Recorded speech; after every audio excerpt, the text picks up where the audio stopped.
Halo, selamat siang Bapak Ibu semua. Perkenalkan nama saya Sharon Natasha selaku Retail Research dari CGS International Sekuritas Indonesia. Selamat siang Bapak Ibu semua. Semoga kabarnya sehat dan baik-baik ya. Dimanapun Bapak Ibu berada. Hari ini kita ketemu lagi ya untuk di kelas pasti di hari Selasa ya, sorry hari Senin di tanggal 13 April 2026. Kali ini mungkin kita akan bahas topik yang cukup menarik ya Bapak Ibu terkait dengan investasi hijau nih. Jadi mungkin tanpa berlama-lama saya akan sambil share screen ya. Jadi saya izin share screen dulu. Nanti mungkin bisa disimak dulu untuk dari pemaparannya. Kalau mungkin ada yang mau ditanya itu juga boleh banget ya. Oke, semoga sudah terlihat. Apa udah terlihat ya? Sudah terlihat ya, aman ya. Baik, hari ini kita mau bahas terkait dengan saham ESG ya. ESG terkenal dengan salah satu em, cara ya, cara untuk kita memilih, tapi bisa juga dibilang merupakan sebuah cara untuk memilah nih mana investasi atau mana bisnis-bisnis yang ternyata itu fokusnya itu lebih ke alam, ke lingkungan atau keberlanjutan manusia ya. Dan ini merupakan salah satu cara atau tools ya, gimana caranya biar kita itu bisa menyaring peluang investasi dengan cara yang lebih baik, lebih cerdas ya. Kita akan langsung masuk ke sesi kali ini. Mungkin untuk next-nya saya akan coba kasih lihat ya untuk ke Bapak Ibu. Jadi untuk saat ini sendiri ternyata untuk dari statistik ya, ini menunjukkan bahwa literasi keuangan masyarakat Indonesia ini ternyata mayoritas masih terbatas di dunia perbankan. Ya, kemudian ke pergadaian. Baru yang 18% ini cukup kecil ya, ini baru ke pasar modal nih ya. Ini terkecil dari total 9 jasa keuangan di Indonesia. Jadi ini nunjukin bahwa ternyata mungkin Bapak Ibu lebih aware terkait dengan perbankan atau pergadaian ketimbang saham ya, ketimbang mungkin obligasi atau reksadana dan lain-lain, instrumen-instrumen di pasar modal. Dan kali ini kita akan fokus ngebahas terkait dengan cara kita untuk milah saham ESG ya. Nah, mungkin kita masuk dulu ke selanjutnya. Ini kita mau bahas terkait dengan bedanya investasi sama menabung. Mungkin terdengar dari dulu kalau menabung itu baik ya. Dan sampai sekarang menabung itu pun masih jadi sebuah cara atau budaya yang baik ya. Tapi sayangnya menabung aja saat ini sudah tidak cukup ya. Jadi kurang kurang relevan sebenarnya untuk kita saat ini. Nah, menabung itu budayanya bagus, tapi jangan sampai uangnya cuma ditaruh dan didiemin aja nih Bapak Ibu. Jadi mungkin lebih lanjutnya lagi, kalau udah ditabung, nah dipilah nih ya. Jadi nabungnya bukan cuma didiemin aja di celengan, di bank, tapi kita investasiin ya. Mungkin nggak semuanya diinvestasiin, tapi ada sebagian yang tetap ngendap di tabungan ya untuk mungkin dana darurat dan lain-lain ya. Jadi kalau urgent nggak perlu cairin investasi, bisa langsung ambil dari tabungannya aja. Nah, tapi kalau investasi itu kan memang keuntungannya adalah dia membuat uang kita kerja ya. Jadi ibaratnya ketika kita taruh di tabungan, uang kita tuh diem aja. Yang kita ambil nanti itu ya sama nominalnya kayak yang kita setor di awal. Tapi kalau investasi itu beda ya. Harapannya memang kalau kita ketika kita investasiin, ketika nanti one day kita ambil, nah ini uang kita modalnya ada, lalu ada tambahan uang lagi atau profit kita. Jadi ibaratnya kita diuntungin ya. Ibaratnya uangnya kerja, bukan cuman kita aja yang usaha untuk ngumpulin uang, tapi uangnya itu juga kerja dan menghasilkan uang lagi untuk kita. Kenapa kita mesti mulai investasi ya? Sebenarnya ada 4 hal, ini tentunya ngebantu kita untuk mencapai tujuan keuangan. Mungkin Bapak Ibu di sini ada yang punya target keuangan ya, financial goals. Mungkin di tahun ini mau jalan-jalan ke luar negeri, atau mungkin ada yang mau beli kendaraan baru, ada yang mau apa lagi tuh? Misalkan lanjutin sekolah di luar negeri, ya, atau mungkin menikah, bangun keluarga, dan lain-lain. Itu semua bisa dibilang ada unsur uangnya, ya, ada unsur keuangannya. Dan unsur keuangannya itu perlu dimulai dengan cara kita membiasakan diri nih untuk bener-bener menabung, ya, bikin target, disiplin sama nabungnya, investasinya, ya. Itu penting banget. Lalu yang kedua untuk memiliki cadangan finansial ya. Ini penting karena mungkin Kalau tadi saya bilang jangan semua uangnya diinvestasiin, ada yang stay di tabungan, tapi ada juga orang-orang atau cara ya. Ini cara kalau misalkan kita mau invest, kita bagi dua lagi investasinya. Ada di instrumen yang jangka pendek fokusnya. Jadi ketika kita emang butuh uang, nah kita cairin yang itu aja. Tapi resikonya rendah. Jadi ibaratnya ketika kita cairin nggak ada potensi modal kita berkurang. Kurang lebih gitu. Sementara untuk yang lainnya kita taruh di aset-aset yang mungkin resikonya moderat sampai tinggi ya. Tapi nanti yang mau kita tarik kalau nggak dari tabungan ya paling dari investasi jangka pendek. Jadi ibaratnya investasi itu bisa jadi cadangan juga. Kemudian meningkatkan aset. Contoh misalkan harga saham Bank Mandiri ya dulu pas COVID misalkan murah banget nih di 3.000 apa 4 ribuan. Terus sekarang udah naik meskipun sekarang udah mulai turun lagi sih ya. Cuman itu menunjukkan bahwa ketika nilai instrumen atau aset yang kita beli itu naik nih. Nah, itu juga ngebuat uang kita itu juga naik. Ya, itu maksudnya kenapa meningkatkan aset. Kemudian mengalahkan inflasi. Yang kita tahu ya, sama-sama tahu kalau harga rasanya kok mau jajan kemana, mau ke pasar, mau ke mall ya, semua-semua naik ya. Nah ini mungkin jadi sentimen yang bisa dibilang ketika harga saham, sorry, ketika harga barang dan jasanya naik, apakah mungkin penghasilan kita per bulan itu naiknya nih sama nih ya dengan biaya hidup. Kadang-kadang kan enggak ya, biaya hidup kadang-kadang naiknya lebih cepat daripada biaya income dari income bulanan kita. Nah, ini jadi hal yang bisa dibilang salah satu alasan penting kenapa kita perlu banget mulai investasi ya, biar biar nilai uang kita tuh terjaga sebenarnya. Oke, kita lanjut lagi. Jadi kita mau kenalan sama pasar modal, tapi mungkin pembahasannya kita akan sedikit lebih simple ya untuk di yang kali ini. Jadi kalau kita mau kenalan dengan pasar modal, ini sebenarnya ibaratnya kayak pasar pada umumnya ya, mempertemukan penjual dan pembeli. Di pasar modal kita mempertemukan perusahaan atau pihak yang butuh dana untuk ekspansi dengan investor nih, pihak yang bisa dibilang punya dana lebih ya untuk diinvestasikan. Nah, gimana caranya? Nah, biasanya perusahaan itu entah mungkin mereka menjual modalnya mereka ya atau mereka ngeluarin terbitin surat utang. Itu juga bisa dan nanti akan dibeli sama si investor ya. Jadi bisa dibilang ini merupakan salah satu cara untuk mendapatkan modal tambahan ya bagi perusahaan. Tapi ini tuh bisa dibilang legal ya, diawasi oleh otoritas jasa keuangan dan terstruktur nih ya. Pasar modal tuh punya banyak instrumen investasi dan salah satunya itu ada saham yang mungkin biasanya Bapak Ibu udah pernah beli atau mungkin udah invest ya sampai sekarang masih.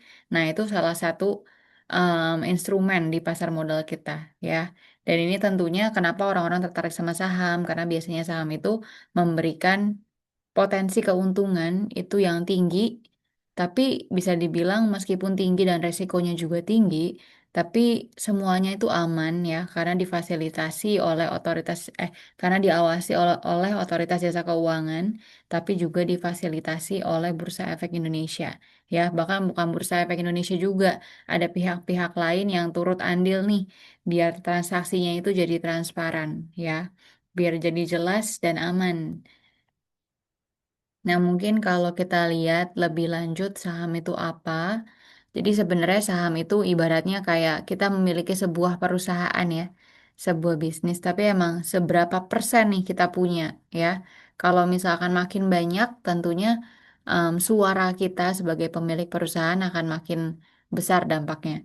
Tapi makin kecil kita punya, nah ini mungkin dampak dari suara yang kita kasih itu akan makin kecil ya. Nah, kita akan masuk ke investasi ESG ya. Nah, untuk dari investasi ESG mungkin terkenal juga dengan investasi hijau. Kalau Bapak Ibu mungkin pernah dengar ya. Nah, kalau investasi hijau em, benar-benar secara harfiah ya hijau. Hijau itu kan biasanya identik dengan lingkungan ya. Sesuatu yang berbau dengan alam biasanya. Nah, ini ibaratnya kita investasi di proyek atau di perusahaan yang memang fokusnya ini pada pelestarian lingkungan dan juga keberlanjutan ya. Jadi bukan cuman pelestarian lingkungan aja, bukan berarti oh berarti saham-saham yang memang bisnisnya itu dia ngebangun hutan ya, bikin apa namanya nanam-nanam pohon itu udah otomatis bagus dan ini jadi inti dari investasi hijau. Enggak ya. Tapi ibaratnya mungkin core bisnisnya itu sebenarnya bukan dari investasi hijau atau nggak terkait dengan yang namanya pertanian, ya lahan hijau dan lain sebagainya. Tapi gimana caranya sebuah perusahaan itu kan pasti ada implikasi ya dari bisnis yang mereka jalani. Contoh perusahaan tambang, mereka mengeruk nih sumber daya alam, ya hutan ditebang, digundulin ya.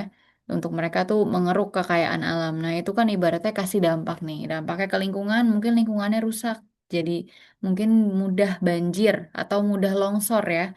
Nah, tapi impactnya tuh lebih lanjut adalah siapa nih yang tinggal di sekitar sana. Itu yang lebih penting juga ya.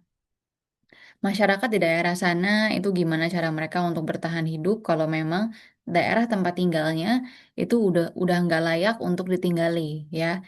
Jadi ini gimana nih caranya perusahaan ketika menjalankan bisnisnya itu bukan cuma menguntungkan perusahaannya aja, tapi ibaratnya mereka kasih implikasi yang baik untuk ke sekitar atau wilayah operasionalnya mereka.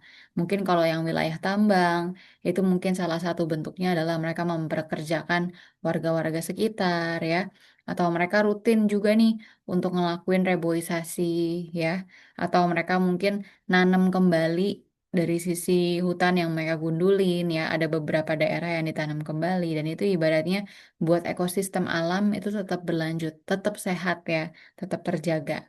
Tujuannya cuma satu, ya, untuk pembangunan bumi biar makin terjaga dan juga untuk keberlangsungan dari sisi em, manusia ya yang tinggal di bumi.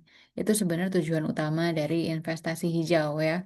Jadi bukannya cuma semua bisnis itu yang penting cuan, tapi seberapa baiknya bisnis itu dipandang dari yang pertama itu seberapa mampu perusahaan atau para jajaran manajemennya untuk menjalankan bisnis tanpa merusak dari sisi lingkungan dan juga melakukan apa ya pemberdayaan nih terhadap masyarakat sekitar. Jadi dampaknya itu benar-benar bukan hanya lingkungan aja, tapi langsung kena ke masyarakatnya. Ya, makanya fokusnya dari ESG atau investasi hijau itu bukan cuma ke pelestarian lingkungan, tapi keberlanjutan ya. Nanti akan kita bahas lebih jauh. Oke, itu untuk dari investasi hijau. Nah, kalau investasi hijau, biasanya kita sebut matriksnya tuh apa? Itu ada ESG ya. Tapi mungkin sebelum bahas ESG, kita lihat ke belakang dulu. Sebenarnya kenapa tiba-tiba ada investasi hijau ya? Mungkin kalau Bapak Ibu rasain sekarang tuh iklim udah mulai berubah ya. Cuaca udah nggak jelas, biasanya akhir-akhir tahun sampai awal tahun musim hujan, habis itu musim kemarau. Nah, ini udah mulai dekat pertengahan tahun, tapi kerjaannya tuh hujan terus ya. Pagi panas, sore hujan ya. Ini udah nggak sehat sebenarnya untuk manusia. Nah, ini bisa dibilang jadi tanda-tanda untuk dari perubahan iklim ya. Kalau misalkan diperhatiin juga, ini untuk dari air laut itu udah makin tinggi nih. Udah mulai ada daratan yang udah mulai ketutup, ya kan? Untuk dari es itu juga udah mulai pada cair ya. Jadi ibaratnya ini udah ada pemanasan global ya. Meningkatnya penggunaan sumber daya energi, terutama energi fosil ya dari bensin ya terus yang kita bakar-bakar kemudian pabrik-pabrik mereka ngeluarin asap dan sebagainya ya aktivitas yang menghasilkan emisi karbon nah ini tentu ada dampaknya ya mungkin kalau di manusia kita ngerasa kayak oh cuma panas tapi gimana dengan bumi kita yang kita tinggalin ya kalau bumi kita udah makin hancur ibaratnya kita yang tinggal di sini pun akan makin sulit ya nah ini bisa dibilang mungkin awalnya kita itu untuk mempermudah ya dan memaksimalkan sumber daya alam. Tapi mungkin nampaknya makin ke sini karena kurangnya kebijaksanaan dalam mengelola sepertinya. Jadi mungkin udah mulai ada tanda-tanda bahwa bumi kita makin panas ya, perubahan iklimnya udah makin terjadi. Dan ini jadi sebuah hal yang mendorong timbulnya nih kesadaran ya terkait dengan pentingnya untuk ngejaga alam dan juga untuk dari sisi keberlanjutan manusia. Ya, lahirlah ESG ya. Nah, untuk dari ESG, kalau misalkan ditanya ESG itu apa, ESG itu sebenarnya berdiri untuk tiga hal ya, environmental, social, dan juga governance. Kita akan bahas lebih lanjut ya. Untuk dari environmental. Environmental ini kita ngomongin terkait dengan lingkungan ya. Gimana sebuah perusahaan dalam menjalankan bisnisnya, mereka perlu nih perhatiin keberlangsungan alam dan juga menjaga lingkungan sekitarnya. Yang tadi sempat saya singgung ya. Kemudian sosial. ESG itu nggak ngomongin tentang soal lingkungan aja, tapi sosial juga ya. Gimana dalam ketika perusahaan atau sebuah bisnis berjalan operasionalnya, itu gimana caranya mereka ketika mereka ngejalanin bisnisnya, ini mereka bisa ngejalin hubungan yang baik antara perusahaan ya dengan stakeholders. Stakeholders itu pegawai ya, kemudian juga masyarakat luas, supplier, pemasok, pelanggan ya. Pokoknya yang terlibat dan terkait dengan operasional bisnis tersebut. Kemudian dari sisi governance, nah kalau dari governance ini dari sisi tata kelola ya. Dari sisi manajemen ini jajaran manajemennya, bagaimana mereka untuk membuat strategi lalu juga kebijakan untuk dijalankan oleh perusahaan ya. Tentunya ada istilah good corporate governance ya. Matriks ini tuh mendorong untuk adanya aspek transparansi nih dalam sebuah bisnis ya. Tentunya juga diikuti dengan internal control yang baik nih dari para jajaran manajemen. Jadi ibaratnya hak-hak investor itu bisa dilakukan atau dieksekusi dengan baik, tapi strategi bisnis pun tetap berjalan ya dengan mengikuti kebijakan yang berlaku, lalu juga dengan target-target maupun strategi yang udah dibentuk oleh para manajemen. Lalu dari ESG sendiri ini sebenarnya berdiri karena mungkin tadi ya terkait dengan pemanasan global yang udah terjadi. Nah, tujuannya tuh ada ya kita sebutnya SDG atau Sustainable Development Goals. Total itu ada 17 tujuan ya. Dan ini sebenarnya udah dibuat dan disepakati oleh para pimpinan dunia di tahun 2015. Bahkan termasuk Indonesia juga udah ya. Dan targetnya memang ini cukup panjang ya. Dari 2015 itu targetnya akan terrealisasi di 2030 atau 15 tahun yang akan datang. Atau kalau kita mulai countdown sekarang ya, ini sebenarnya udah tinggal 3 tahun lagi ya Bapak Ibu ya. 2030. Dan ini memang pada prakteknya ya, ini bukan cuma lingkungan lagi-lagi ya, investasi hijau nggak bicara tentang lingkungan aja, tapi gimana caranya nih biar dari sisi investasi yang kita taruh ini bisa benar-benar masuk dan juga memberikan implikasi yang baik ke lapisan masyarakat ya. Bisa ngapus kemiskinan ya, orang-orang nggak ada yang kelaparan lagi, hidupnya itu sehat, sejahtera, mereka dapetin kualitas pendidikan yang baik ya, adanya kesetaraan gender, lalu juga dari sanitasi yang layak dan bersih ya, karena nampaknya untuk sekarang masih banyak tentunya orang-orang yang ibaratnya mereka hidup tapi sanitasi itu mereka kurang layak ya. Mereka nggak bisa untuk mengkonsumsi air bersih karena udah tercemar dan lain sebagainya. Jadi ini merupakan hal-hal yang menjadi target utama ya dalam Sustainable Development Goals. Dan ini targetnya itu di 2030 udah mulai bisa terlihat nih dampaknya ya. Nah ini kalau misalkan kita breakdown ya. Untuk dari SDG sendiri ini sebenarnya mencangkup 5 hal ini ya.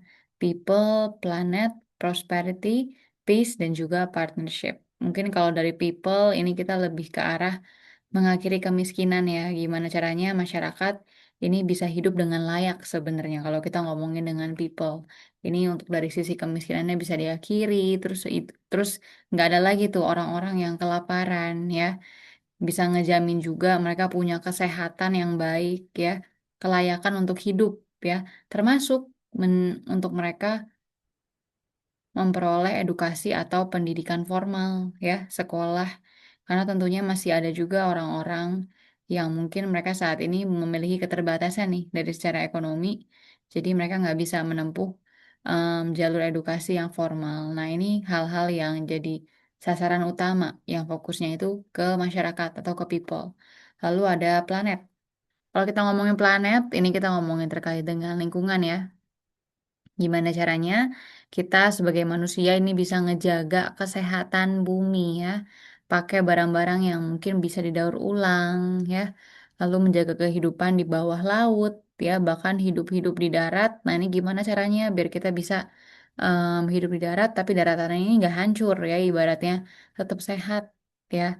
Termasuk ke dari sisi masyarakat tuh bisa dapetin dari sisi sanitasi yang baik ya, air yang bersih untuk dikonsumsi. Ini masuk ke planet. Gimana caranya manusia bisa ngejaga planetnya agar tetap layak untuk dihuni. Kemudian prosperity. Kalau kita ngomongin prosperity ya, kemakmuran. Ini kita ngomongin bukan cuma terkait satu lapisan masyarakat, apalagi satu kepala keluarga ya, tapi ini menyangkut dengan masyarakat di sebuah negara keseluruhan ya, seluruh lapisan masyarakat. Prosperity ini dilihat dari perkembangan ekonomi tentunya dan juga sosial sama teknologi ya, yang selaras juga dengan alam. Jadi jangan sampai alamnya itu hancur, padahal untuk dari sisi ekonomi, sosial, dan teknologinya itu bagus ya. Artinya ini nggak bisa dibilang prosper ya, nggak makmur, karena ibaratnya ada yang rusak ya, nggak semuanya maju. Nah itulah yang dibilang dari sisi prosperity. Kemudian dari peace ya, peace ini mendorong masyarakat untuk hidup dengan damai, adil, inklusif, di mana biasanya ini udah mencangkup hal-hal di atas nih. Hal-hal di atas udah terjadi, otomatis pasti ada peace ya, ada damai ya. Perkembangan ekonominya bagus, daya beli masyarakatnya itu tinggi ya. Ini tentunya biasanya akan mendorong angka kriminalitas itu makin rendah di sebuah negara ya. Dengan banyaknya layoff atau banyaknya pengangguran ya, angka kemiskinan makin besar, ini kriminalitas itu makin tinggi loh Bapak Ibu. Jadi begitu pentingnya dari hal kecil bagaimana perusahaan bisa menjalankan bisnisnya dengan baik sampai ini berpengaruh ke moral ya atau ke peace ya, ke damai yang ada di golongan masyarakat. Tentunya ini akan berimpact juga atau terasa langsung nih di kehidupan kita sehari-hari. Lalu partnership, ini kalau partnership ini kita ngomongin terkait dengan kerjasama ya. Implementasikan pembangunan yang berkelanjutan melalui kemitraan global yang solid. Dimana kalau memang kita perhatiin sekarang era globalisasi, nampaknya antar negara ini udah banyak ya yang mulai kerjasama dan ini merupakan bentuk partnership yang menguntungkan kedua negara dan juga tentunya untuk para masyarakat nih yang tentunya turut andil dalam partnership tersebut ya. Itu terkait dengan SDG ya. Jadi kurang lebih tadi yang saya bilang ada 5 ya terkait dengan people, planet, prosperity, peace, partnership. Mungkin kelihatannya ini hanya investasi dan ini hanya bentuk kecil, tapi sebenarnya dampaknya itu besar banget ya Bapak Ibu. Lalu kalau kita lanjut, nah investasi ESG, gimana caranya kita untuk investasi ESG? Ya, dan bedanya tuh apa? Apa aja sih emang yang diperhatiin dalam investasi berbasis ESG?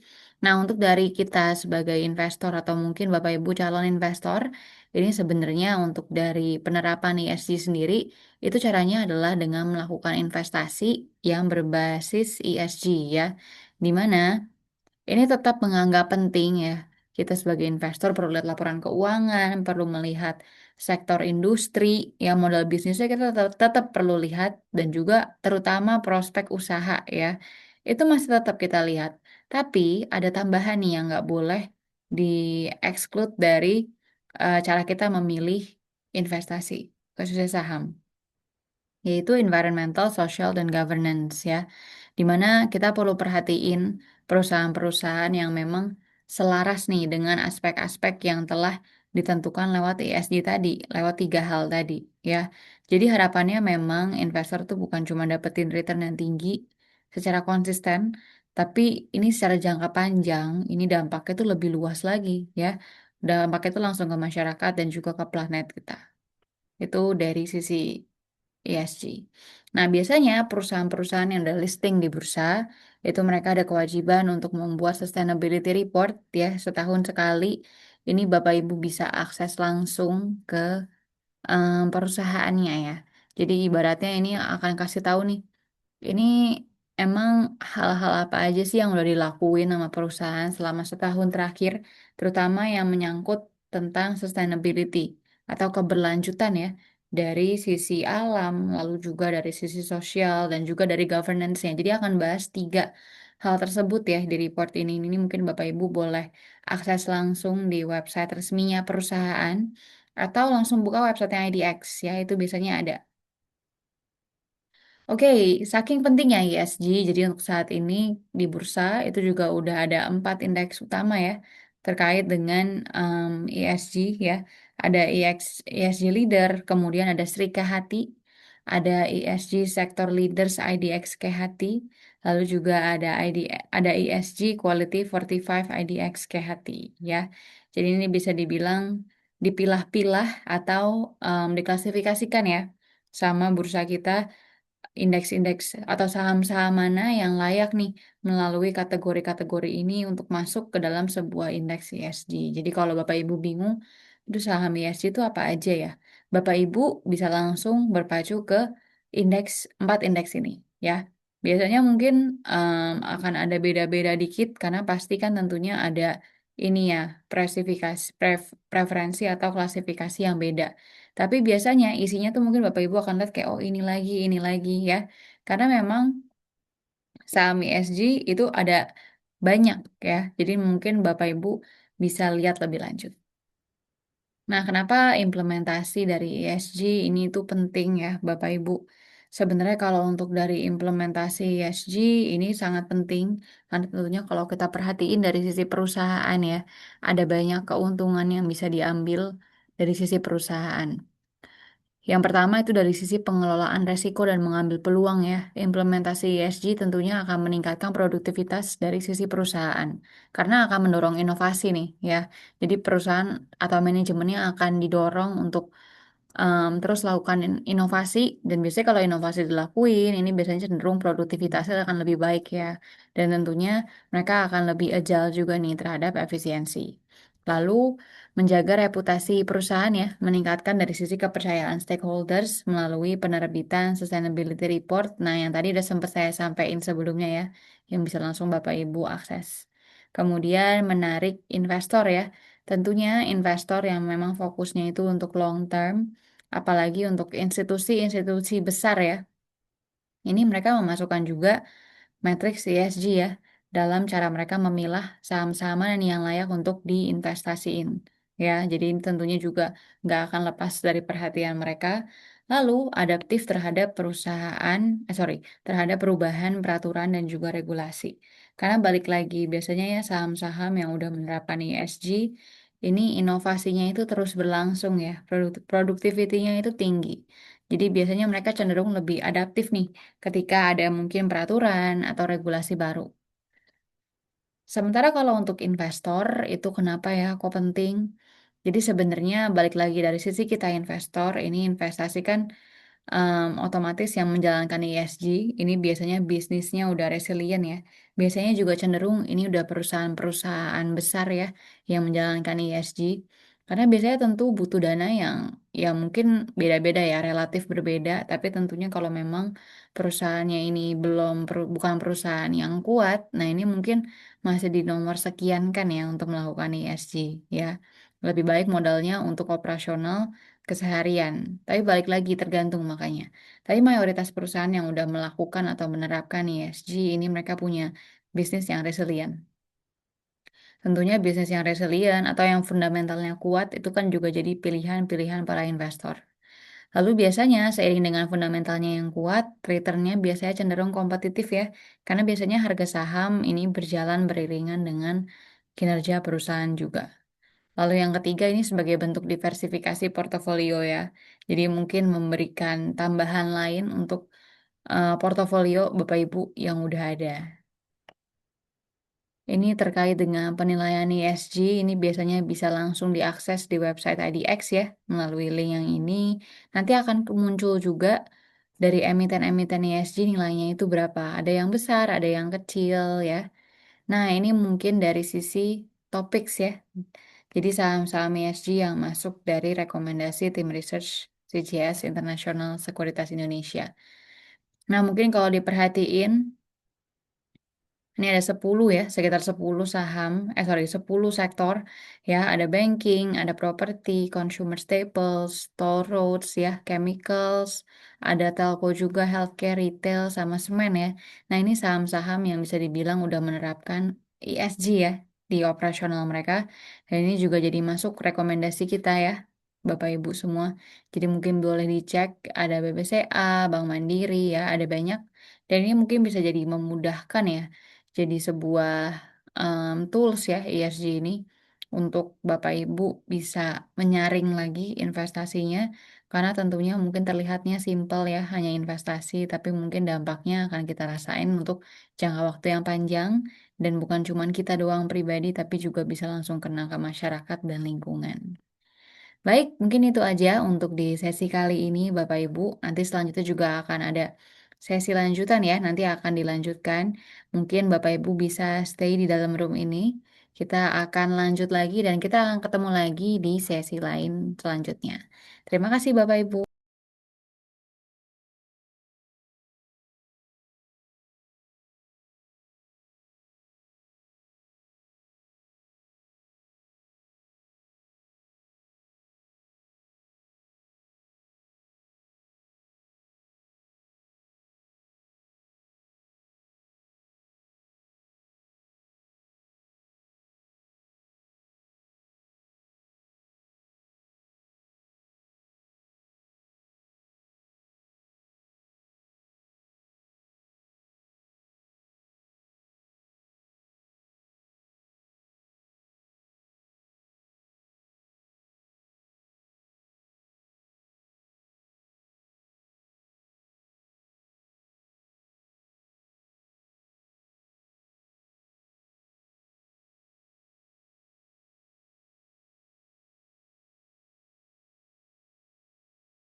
Oke, selamat siang Bapak Ibu peserta kelas eh, paham investasi, kelas pasti. Hari ini hari Senin ya.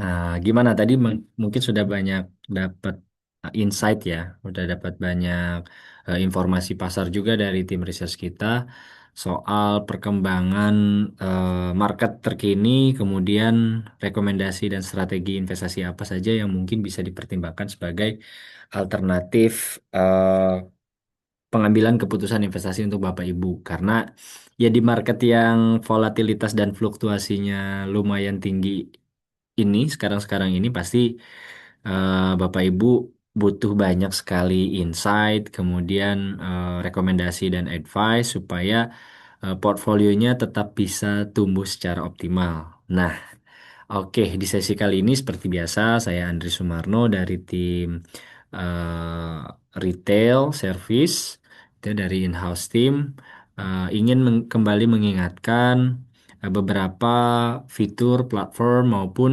mungkin beberapa pertanyaan terkait market juga kita boleh sekalian discuss.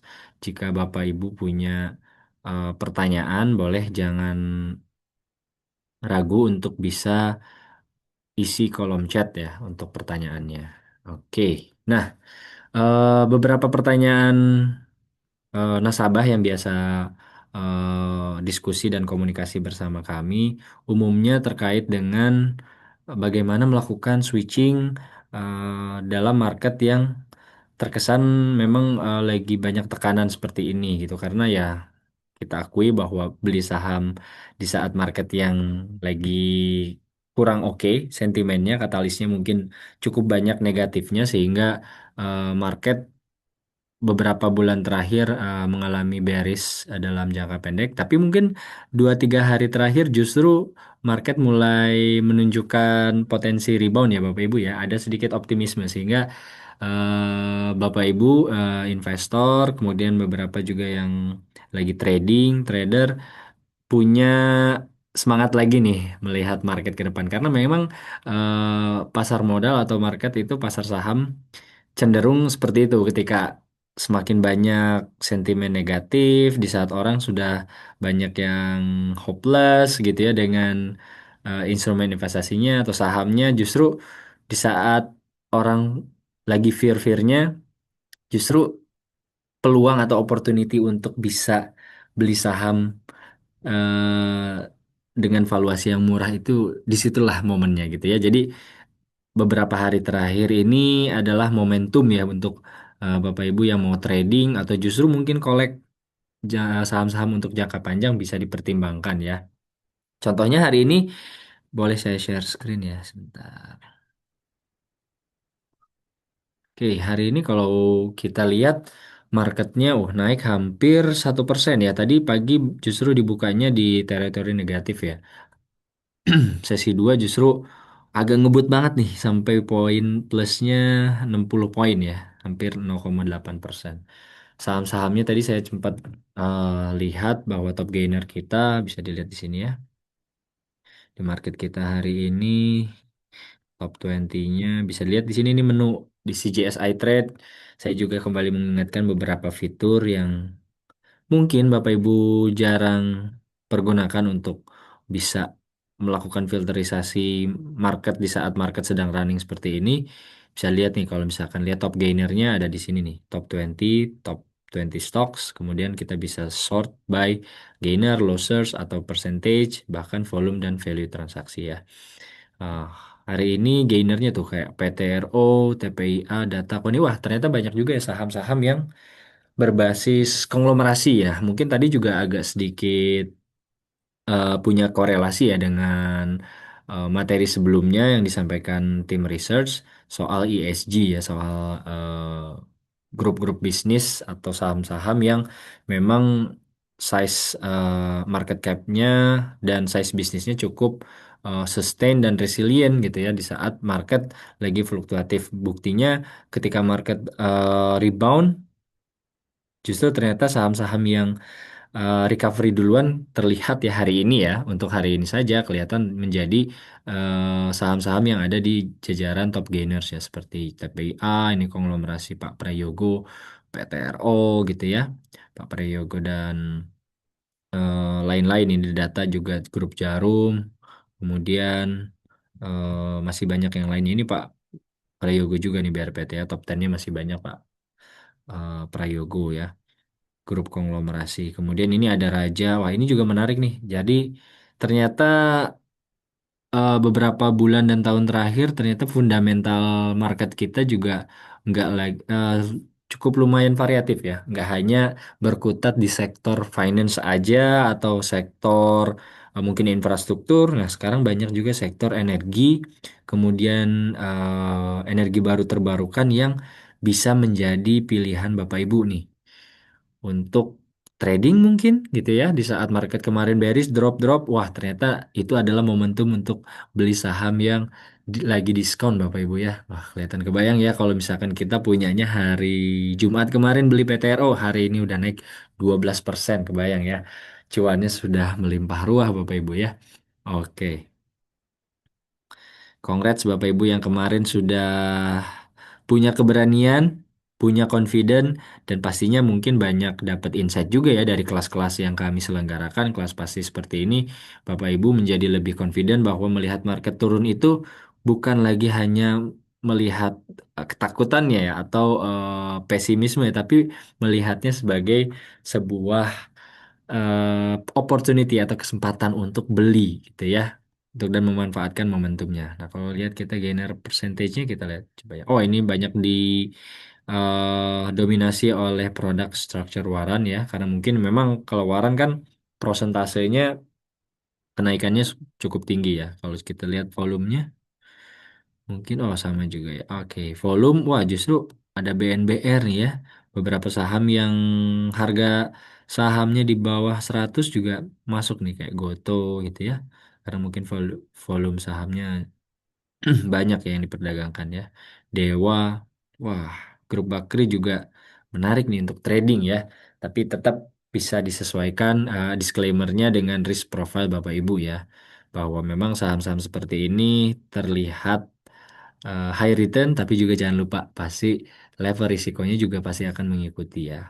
High risk, high return. Oke, wah hari ini terutama di sesi 2 saya nggak nyangka sih, saya nggak expect ternyata marketnya tidak flat ya, justru eh, kenceng ya. Tadi pagi-pagi mungkin saham yang bergerak hanya beberapa ya, karena pas dibuka tuh banyak yang minus sehubungan dengan katalis negatif soal rencana US ya untuk mengambil alih Selat Hormuz ya. Jadi mungkin market sedikit panik, banyak yang panic selling, tapi di sesi kedua wah lumayan banyak perlawanan lagi ya bayarnya ya. Oke.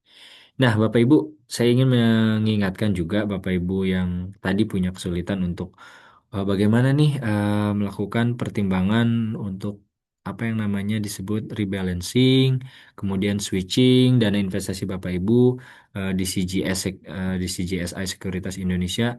Apakah ketika sahamnya turun atau Bapak Ibu masih pegang cash dan belum berani untuk masuk ke market, tidak ada pilihan yang bisa diambil. Nah, kita punya banyak beberapa fitur investasi yang dan produk yang bisa Bapak Ibu pertimbangkan. Salah satunya adalah iTrade Fund.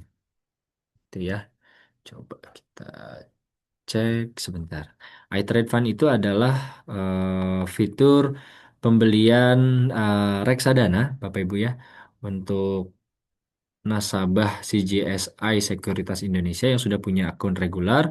Kemudian itu bisa diaktifasi akun namanya iTrade Fund berbasis web. Nanti bisa search aja di sini iTrade Fund CGS ya.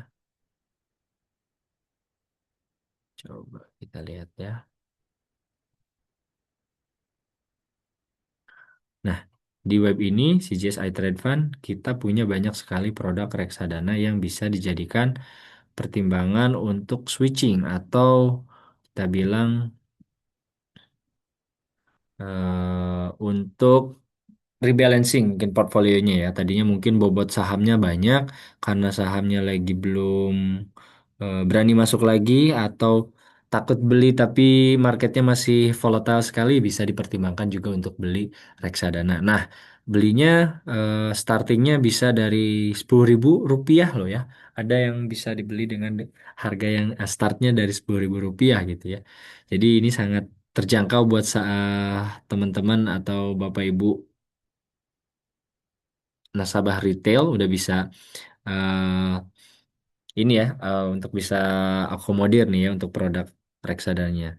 Mungkin di saat market lagi kurang oke seperti ini, jenis reksadana pasar uang bisa dipertimbangkan ya Bapak Ibu karena dibanding semua jenis reksadana ada pendapatan tetap, reksadana saham, reksadana campuran itu ya. Mungkin yang berbasis syariah, reksadana pasar uang ini atau money market merupakan reksadana yang level risikonya terbilang relatif lebih kecil ya, gitu. Tapi dibandingkan dengan Bapak Ibu pegang cash, nih si reksadana pasar uang ini masih bisa memberikan return yang cukup menjanjikan gitu ya, yang promising lah gitu ya.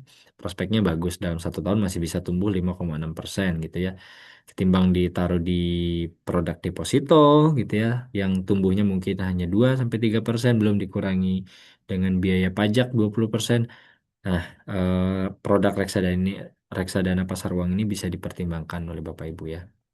Nah, ini bisa dilihat nih banyak sekali reksadana pasar uang yang bisa dijadikan pilihan ya untuk switching ya dana-dana cash Bapak Ibu yang belum bisa atau belum berani masuk ke pasar saham di saat market seperti ini. Bahkan hampir semuanya tumbuh ya money market ini ya. Gitu. Kemudian eh,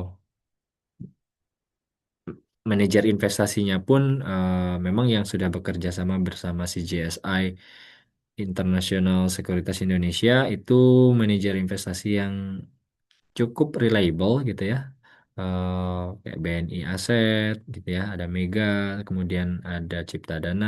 Nah, itu juga manajer investasi yang cukup besar dan bisa dipertimbangkan ya. Produk-produknya bagus-bagus ya Bapak Ibu ya. Oke. Nah, kalau misalkan Bapak Ibu sudah pernah coba, pasti sudah merasakan nih experience-nya ternyata nggak sulit juga ya melakukan switching dari dana di RDN ke iTrade Fund untuk pembelian produk reksadana gitu ya. Cukup melakukan beli, kemudian nanti ditentukan nominalnya berapa, kemudian disubmit. Karena ada proses biasanya 1 sampai 2 hari untuk dananya bisa tersubscribe atau terdebit dari RDN Bapak Ibu ya. Oke, ini jangan lupa nih Bapak Ibu kalau misalkan eh lagi cek nih RDN-nya, wah ada dana cash misalkan dari hasil dividen kemarin mungkin Bapak Ibu sudah dapat dividen dari BCA atau bank-bank yang lain udah dapat dividen masuk ke reksadana daripada belum berani masuk ke saham atau pasar equity bisa dipertimbangkan untuk beli produk reksadana ya Bapak Ibu ya. Oke.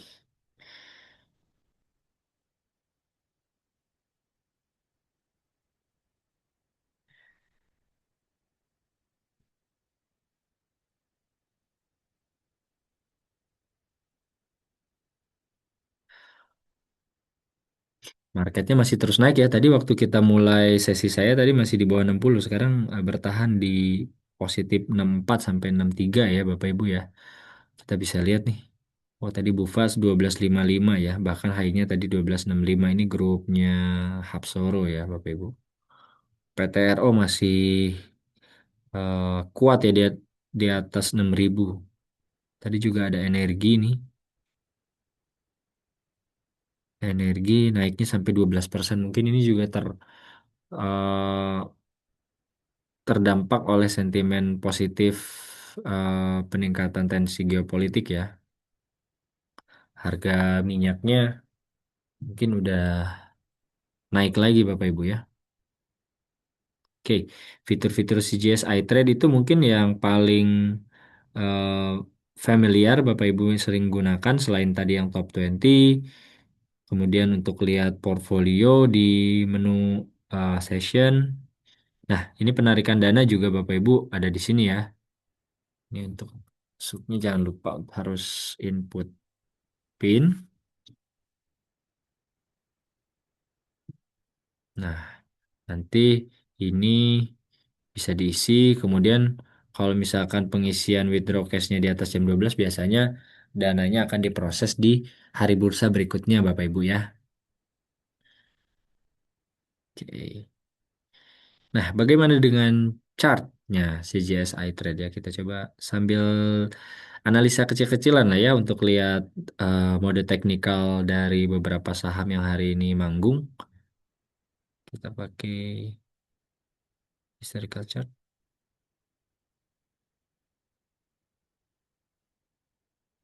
oke, atau advance ya. Bedanya apa kita lihat? Nah, ini intraday berarti ini harian ya. Tadi pas pembukaan, kemudian sesi satu tutup, di sesi dua ya. Intraday. Kalau yang advance historical chart, nah ini lebih advance juga nih, cocok buat Bapak Ibu yang eh, suka menganalisa menggunakan chart gitu ya, atau teknikal. Analisa teknikal nih cocok menggunakan menu advance historical chart. Coba kita lihat bantu ya. Ini sambil saya demonstrasi ya, demonstrasi chart ya, bukan demonstrasi ke jalanan ya. Oke, Kita coba demonstrasikan analisa teknikal ya. Mungkin kita lihat tadi saham yang saya coba lihat, Bufa coba ya. Ini bukan ajakan untuk beli atau jual saham ya, tapi kita coba eh, melihat bagaimana fitur-fitur di CGSI Trade bisa kita optimalkan untuk memaksimalkan keputusan trading kita, Bapak Ibu ya. Nah, kalau bisa dilihat nih, ini BUFA, kemudian D ini adalah time frame yang bisa dipilih ya Bapak Ibu ya. Ada 1 hari, 2 hari, 3 hari. Umumnya, normalnya biasanya kita pilih yang 1 hari karena satu candle artinya usianya 1 hari nih, menunjukkan kenaikan atau penurunan harga saham dalam 1 hari nih candlenya. Saya lebih seneng candlestick, mungkin ada beberapa trader atau investor Bapak Ibu senangnya menggunakan bars atau line, tapi candles ini menurut saya sih yang paling representatif ya karena bisa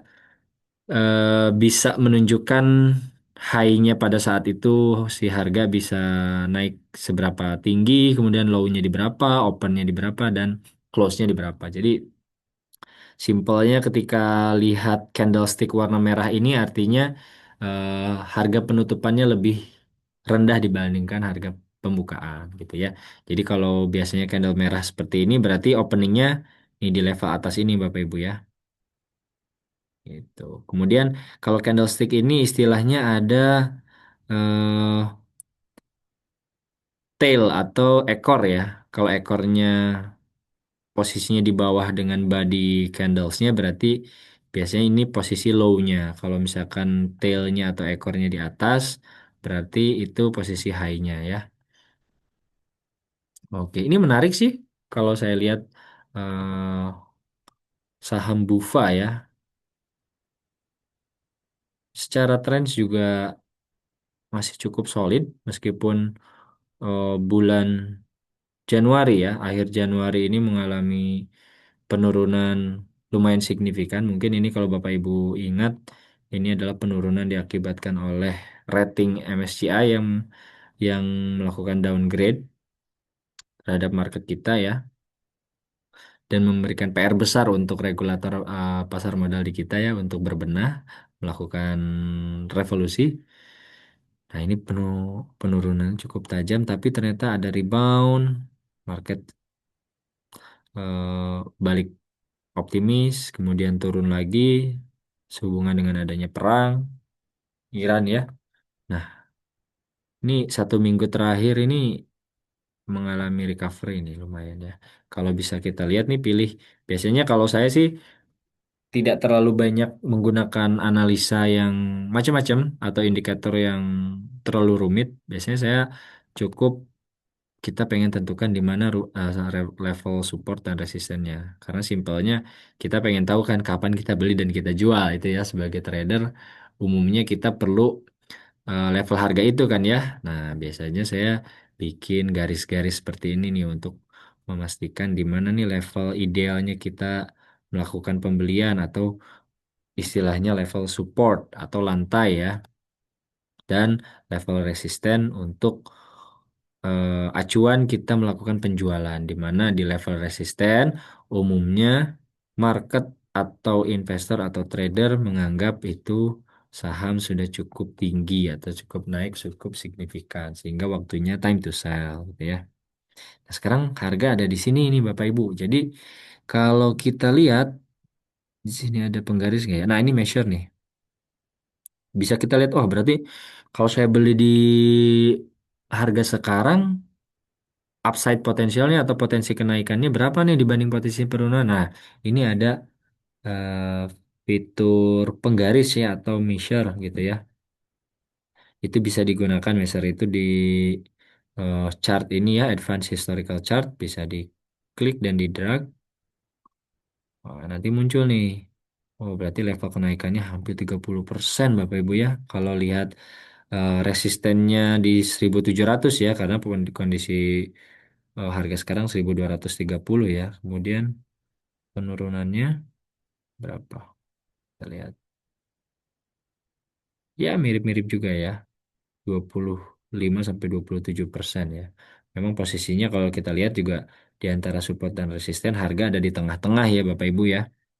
Gitu. Cuman kalau lihat price movement atau pergerakan harganya ketika menyentuh support, kemudian dia mantul, eh, bertahan, kemudian dia mulai start reversal dari tren turun jangka pendek ini kelihatan memberikan konfirmasi bahwa bayarnya ini cukup signifikan ditambah dengan volume-volumenya nih. Ini di bawah ini adalah level volume ya. Bars-bars ini menunjukkan volume nih ya. Volume ini bisa kita baca atau kita tafsirkan sebagai wah, ketika volumenya banyak berarti kan buyer dan seller yang ikut mentransaksikan saham ini meningkat cukup banyak ya. Lihat nih volumenya agak naik nih ya. Tuh, artinya orang jadi optimis sekali nih memperdagangkan saham ini meskipun kita bilang belum tentu eh, diyakini pasti naik atau pasti turun ya, tapi at least dengan volume naik ini memberikan konfirmasi nih bahwa ini ramai diperdagangkan. Potensi untuk naiknya dan turunnya juga ada gitu ya, ketimbang volumenya tipis atau kecil gitu ya. Oke, nah selain bikin garis-garis seperti ini untuk menentukan support resisten, biasanya sih saya kadang suka menggunakan garis trend line ya untuk melihat nih trennya seperti apa nih. Katakanlah low-nya tahun 2025 di situ, biasanya saya menghubungkan garis low-nya ya, low dari pergerakan harga terakhir gitu ya. Low-nya di berapa? Wah, ini masih trennya kuat ya. Atau katakanlah kita mungkin sambungkan atau garis di low yang ini nih.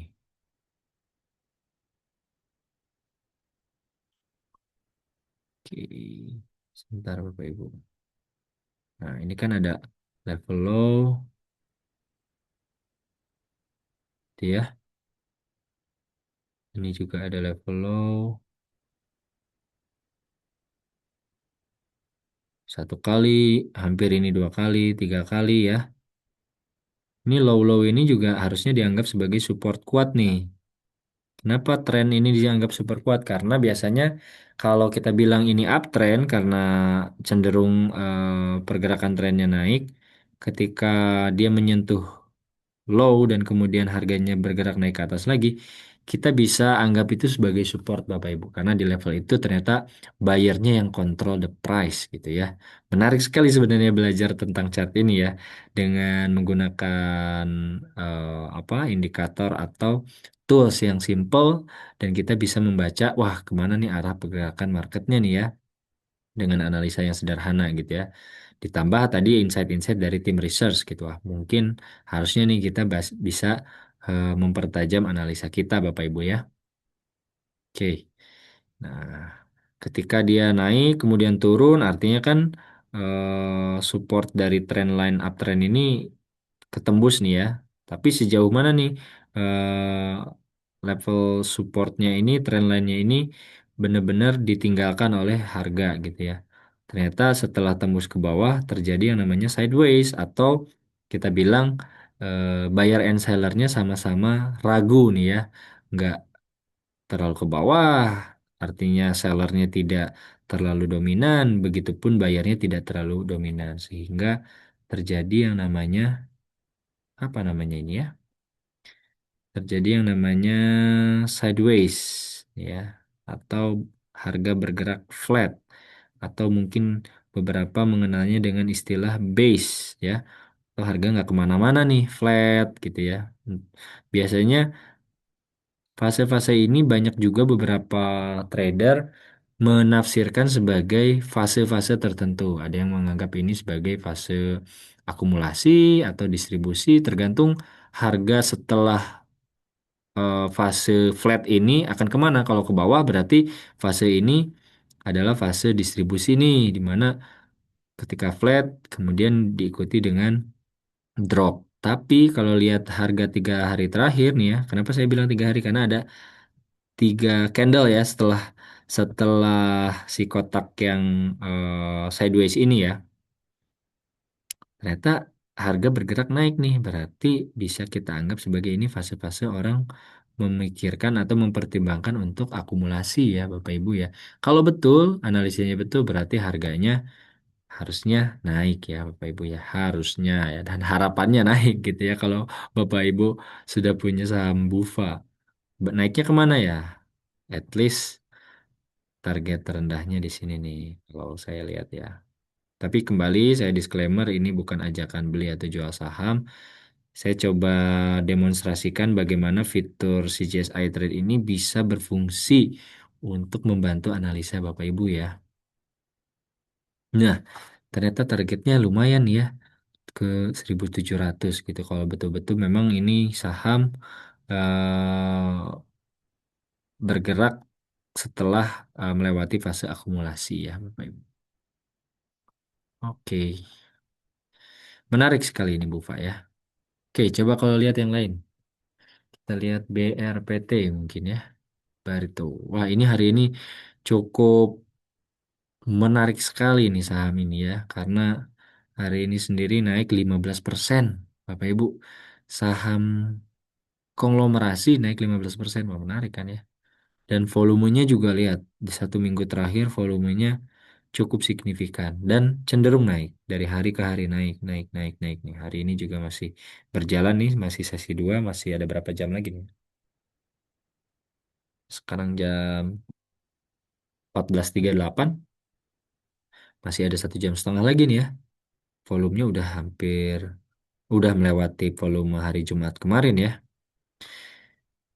Dan kalau kita lihat secara teknikal, kita lihat nih ya. Ini saya sambil mendemokan ini ya, fitur-fitur di chart kita ternyata bisa gitu ya. Untuk pakai garis, horizontal line.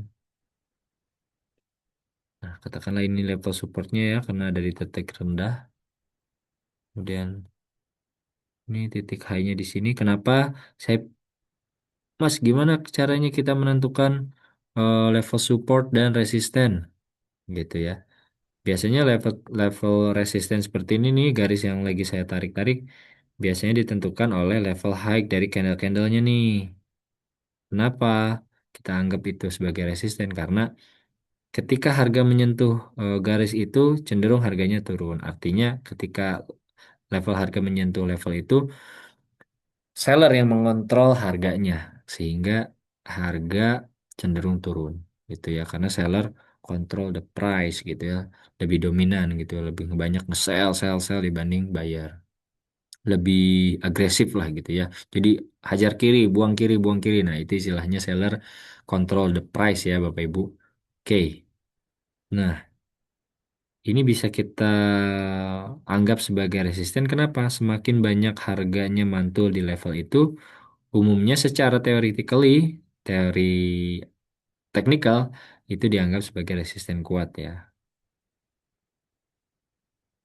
Jadi memang ini harga udah hampir mendekati resisten ya dari level supportnya di sini 1.200 sekarang 2.200. Bapak Ibu ini hampir 100% ya kenaikannya ya. Kurang dari berapa. Coba kita lihat ya. Kita pakai garis nih untuk bisa melihat ternyata saham-saham kita tuh banyak juga yang di saat market lagi perang seperti ini, geopolitik, tidak peduli juga ternyata ya. Tuh, 85% Bapak Ibu. Kebayangkan kita punya atau kita beli di minggu lalu atau 2 minggu lalu lah di saat saham masih di harga 1.300, 1.200. Sekarang harga sudah 2.200. Gitu ya. Memang mudah melihat masa lalu, tapi seninya trading dan investasi saham tuh di situ. Kenapa kita bisa menganalisa itu menggunakannya data masa lalu atau historical, makanya disebutnya historical chart. Karena ya memang secara umum mau bisnis, mau ilmu matematis, statistik, memprediksi masa depan itu menggunakan data masa lalu gitu ya Bapak Ibu ya. Memang mudah melihatnya gitu ya, tapi at least kita punya gambaran nih ke depan itu akan kemana gitu kan. Kalaupun naik, apakah dia akan bisa melewati resisten dengan mudah atau seperti 10 Februari atau 11 Februari nih ketika dia menyentuh garis ini resisten dia kembali turun. Nah, kalau biasanya sih di market-market seperti ini Bapak Ibu harus lebih ini ya, lebih konservatif mungkin ya karena market volatile dan terlalu banyak ketidakpastian. Jadi kalau sudah cuan kita take profit dulu aja gitu ya. Tapi menarik ini ada gap juga nih sampai 2500. Who knows? Ya bisa tutup gap sampai di 2500 Bapak Ibu ya.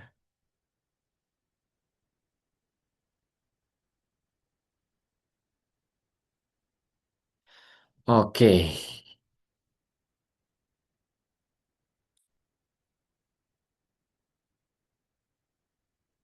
Selain BRPT apalagi ya? Wah, kita lihat saham-sahamnya ada padi, ada mungkin saham komoditi ya, CPO menarik juga nih. Wah, udah lama ya, Pak, di bawah, udah di atas semua ya, Bapak Ibu. Gimana dengan bank? BNI? Wah, BNI banking ini memang PR banget ya, masih ada di bawah ya. Ketika marketnya rebound, bahkan bankingnya tidak rebound, Bapak Ibu. Ini butuh banyak buyer nih yang lebih agresif lagi supaya harganya bisa kembali recover ya. Kebayang di sini masih harga eh, bottom banget nih ya, udah berapa lama nih? Dari Maret 2025 ke level ini berarti kita bisa jadikan support nih Bapak Ibu. Bisa kita pilih garis, kita tarik, kemudian kita pilih support nih ya. Atau support di sini nih.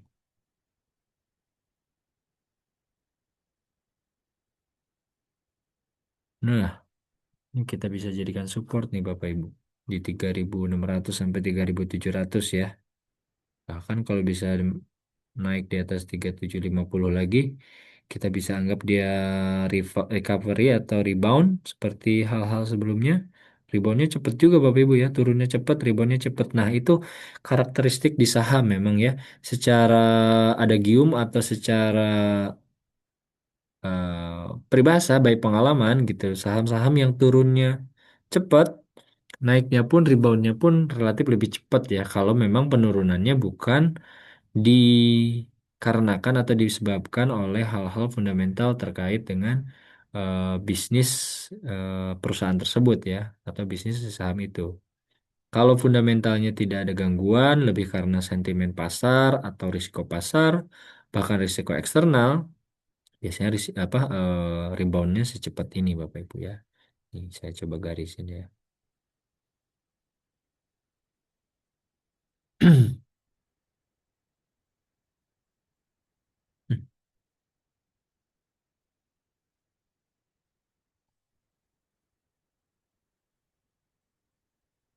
Mana nih garisnya?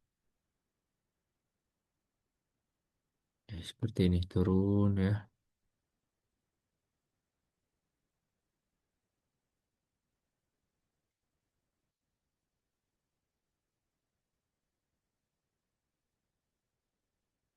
Naiknya juga cepat Bapak Ibu ya. Jadi jangan terlalu takut. Justru kalau kata Warren Buffett, ketika orang takut berlebihan, justru di saat itu kita harus berani. Praktiknya ya, memang saya juga masih terus belajar ya Bapak Ibu ya. Ketika orang berani, justru kita harus lebih waspada, gitu ya. Filosofi investasinya atau tradingnya seperti itu kata Warren Buffett nih ya, guru besar investasi kita semua. Jadi ketika orang buang-buang-buang nih, turun. Apakah ini saatnya kita harus berani atau collect? Nah, who knows. Tapi kalau Bapak Ibu punya keyakinan atau bahkan view-nya jangka panjang, tidak ada salahnya kita menambah atau averaging di level ini ya Bapak Ibu ya. Ini menarik sekali nih saham-saham bank kita itu udah di bawah sekali ya. BNI, coba kita lihat BRI. Masih di bawah juga BRI Bapak Ibu ya. Tapi lebih kelihatan Kemarin karena kemarin Jumat ini ada big candle Bapak Ibu sampai 3,35%. Kalau hari ini masih sideways nggak kemana-mana, bisa mungkin bisa jadi kalau misalkan nanti malam ada sentimen positif dari pasar global, bisa jadi besok banking kita ada rebound lagi ya. Who knows Bapak Ibu. Coba saham yang lainnya mungkin yang populer juga sebagai saham blue chip kayak Astra. Oh, sama masih belum recovery seperti halnya grup saham konglomerasi ya Bapak Ibu ya. Gitu. Lihat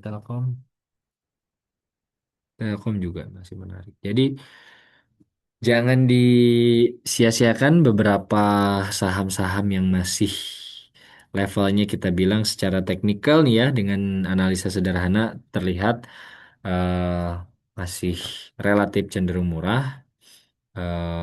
Jangan sampai kita ketinggalan momentum gitu ya. Tapi pastinya untuk mengetahui bagaimana agenda ekonomi beberapa bulan ke depan. Nah, nanti kita ada beberapa sesi kelas pasti yang selalu kita adakan di hari Senin dan Jumat. Jangan lupa Bapak Ibu tanyakan karena kita kan selalu ada tim research yang sharing ya bahwa kemungkinan-kemungkinan agenda ekonomi ke depan mempengaruhi pasar saham kita seperti apa. Nah, itu bisa boleh ditanyakan nih. Jadi, ketika ada agenda ekonomi yang sentimennya mungkin diprediksi akan memberi tekanan terhadap pasar saham kita, boleh nih dianggap sebagai level waspada. Jadi, tidak perlu langsung all in kita beli walaupun harganya sudah murah. Karena harga murah masih bisa lebih murah lagi, Bapak Ibu ya. Kalau di saat market lagi bearish ya, gitu. Seperti halnya ini nih ya, Bapak Ibu.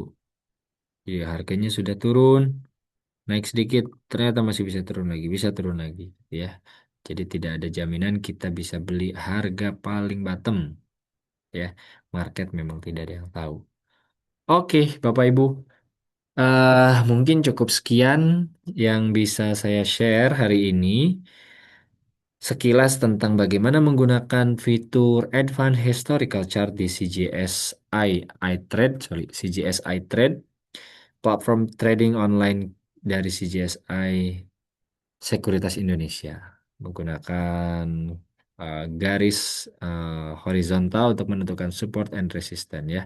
Bisa dicoba untuk Bapak Ibu untuk melakukan analisa sederhana dan singkat gitu ya, menentukan bagaimana view trading kita hari ini. Oke, eh mungkin hari ini sesinya kita cukupkan sekian. Coba saya cek dulu ada pertanyaan atau tidak di kolom chat. Oke, baik. Sepertinya sudah cukup, belum ada pertanyaan. Ah, ada Q&A nggak ya? Wah, kalau BKSL gimana, Coach? Ini Bu Ratna ya. Coba kita cek ya. Kalau BKSL, menarik. Ntar saya share screen kembali ya.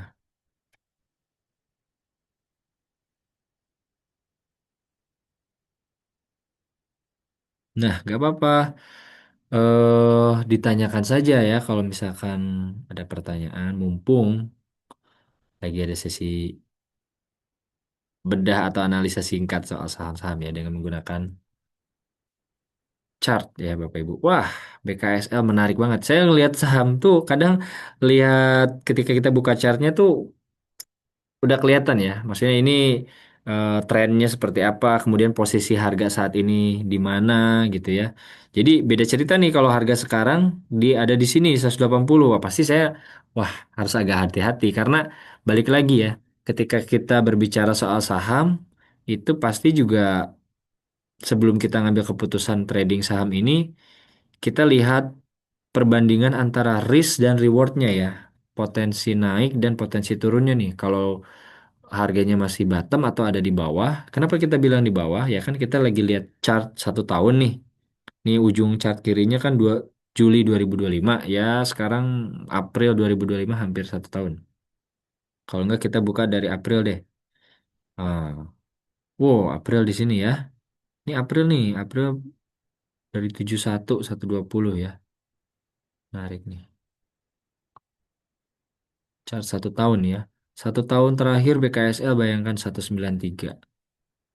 Rendahnya ya di 70 atau mungkin karena ngelihat supportnya tidak pernah tembus di range ini ya. Kenapa saya bilang range?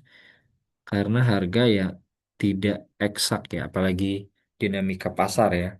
Bisa turun ketika nyentuh support, bisa ketembus sedikit, bisa balik lagi. Contohnya ini nih, 11 Maret ini support nih ya. Di bulan Juli 2025 supportnya tidak tertembus, balik lagi ke 173. Turun lagi coba breakdown di 111, tidak ketembus, balik lagi ke 191. Sederhananya seperti itu. Ini bahkan harganya hampir cepat nih turunnya dari 180 ke 113 tapi masih bertahan ya. Kita coba berapa kali nih dia. Artinya ini support kuat nih, Bapak Ibu. Mbak Bu Ratna ya.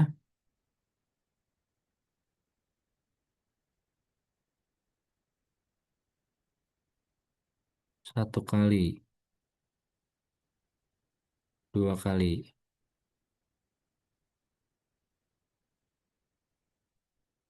tiga kali tuh. Tiga kali percobaan untuk bisa break level support. Tidak berhasil. Empat kalinya berhasil ya. Bahkan mirip nih kayak tadi kita lihat Bufa ya. Ada fase-fase flat atau kita bilangnya base ya, sideways. Harga nggak kemana-mana di range 99 atau 100 sampai 110 nih. Bahkan 2 hari terakhir baru nih harganya rebound ya. Jadi saya sih view-nya ini opini pribadi ya, melihat saham seperti ini menarik, tapi balik lagi ini jenis saham yang menurut saya ada di lapis 3 atau masuk ke dalam kategori saham yang volatilitasnya tinggi. Jadi jangan lupa untuk sesuaikan dengan risk capacity atau profil risiko Bapak Ibu untuk trading saham seperti ini ya. Bukit Sentul secara teknikal sih menarik ya. Tapi kita balik lagi harus juga pertimbangkan faktor-faktor lain. Faktor bagaimana nih perusahaan ini lagi ada sentimen apa. Setahu saya news terakhir itu kan masih terkait dengan rencana pembangunan eh, proyek ya, bahwa BKSL katanya mau dijadikan gentingnya Indonesia gitu ya, who knows. Makanya mungkin di saat market kalau memang beberapa bulan ke depan marketnya optimis, harusnya sih dari level sekarang bergeraknya at least akan tes di beberapa pit stop lah kita bilang ya, di beberapa resisten yang terdekat dengan level harga sekarang gitu ya. Ada di 130, kemudian 100 berapa ini? Sorry.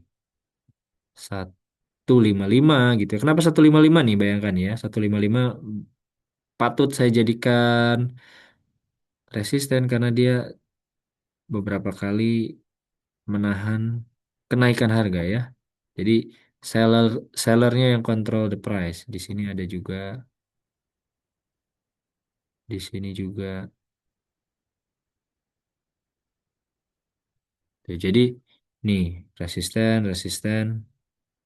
Jadi layak kita bilang ini resistennya di 131 atau 155. Ya menarik sih. Dari risk reward penurunannya mungkin hati-hati bisa sampai ke 112. Kalau Bapak Ibu eh, tradingnya pendek harus disiplin ya. Jadi punya level stop loss masing-masing sesuai dengan profil risikonya ya, risk taking levelnya. Gitu. Jadi risk rewardnya menarik sih menurut saya. Untuk lihat risk reward level bisa juga nih pakai fitur ini nih, long position. Jadi harga saat ini kita klik, wah targetnya berapa tadi? Kita drag ke atas, ini drag sini, wah tuh risk rewardnya 3, artinya 1 banding 3. Potensi kenaikannya 3, potensi penurunannya 1. Menarik menurut saya ini. Nah, itu cara saya pribadi ya untuk dalam melihat market menggunakan technical dengan cara membuat garis-garis support resisten sederhana, menentukan ini saham ini menarik, layak untuk kita tradingkan, untuk kita beli atau tidak. Gitu beratnya PKSL secara teknikal menarik ya. Kalau mungkin volumenya lebih besar lagi. Memang 2 hari terakhir volumenya naik ya, ini histogram yang di bawah ini kelihatan naik. Tapi belum sesignifikan seperti halnya bulan Februari ya, karena mungkin market masih menganggap terlalu banyak ketidakpastian sehingga volume transaksinya belum tercermin di market saat ini. Jadi ya ini mungkin kenaikannya juga mungkin ya bukan yang kenaikan yang signifikan karena volumenya kecil. Jadi tetap waspada. Jadi kalau misalkan udah cuan, jangan lupa di profit taking ya, karena market bisa kembali turun lagi ke level beli Anda ya. Oke, apakah ada lagi pertanyaan Q&A? Wah, ada Q&A dua lagi nih ya. Kalau beef bagaimana? Wah, saham-sahamnya pilihannya unik-unik ya. Kenapa unik-unik? Karena biasanya saya tradingnya saham-saham yang market leader aja di setiap sektor. Nah, beef ini, wah, ada di bawah juga ya. Wow, kenapa saya kaget-kaget? Karena gerakan sahamnya cukup liar ya. Bisa naik 5 hari langsung berapa persen ini? Hampir 100% ya, lebih 200% ya. Turunnya juga lumayan cepet gitu ya. Jadi kembali ini bukan berarti ajakan beli dan jual Bapak Ibu. Disclaimer ya. Ini saya menjawab pertanyaan tadi siapa ya? Sorry. Kak siapa tadi? Is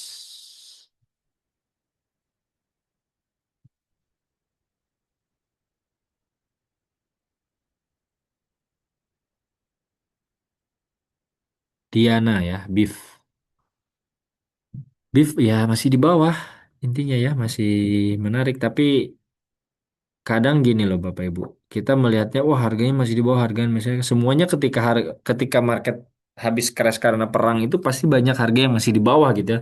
Bahkan BNI, sekelas BNI, BCA, BRI pun masih di bawah ya.